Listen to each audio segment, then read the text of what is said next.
Alright, so here's our progress so far. One of the first things we did, this was dry this morning, and we came along with a really tough brush in our feet and just scraped that up, and the pieces that were attached stayed, and the pieces that weren't, they just came up. We vacuumed all that, brought up the shop vac. We got a leaf blower, blew all that to a corner, then shop vacked it up. We did the same thing over here.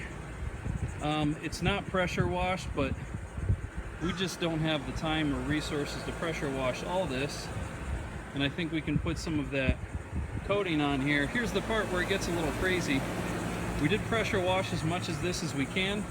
The only problem is this stuff comes up in sheets, and it's a huge mess. Let me show you. We've got some standing water here, and you just pull it up like that.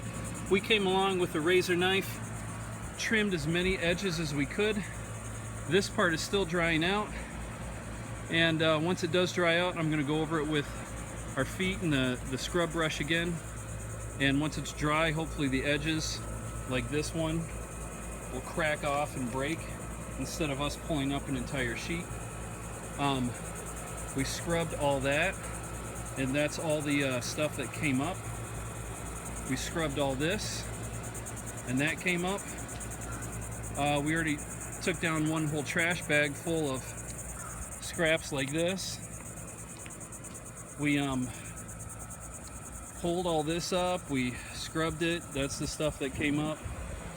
And our plan is, I just need to hit all this with the primer stuff,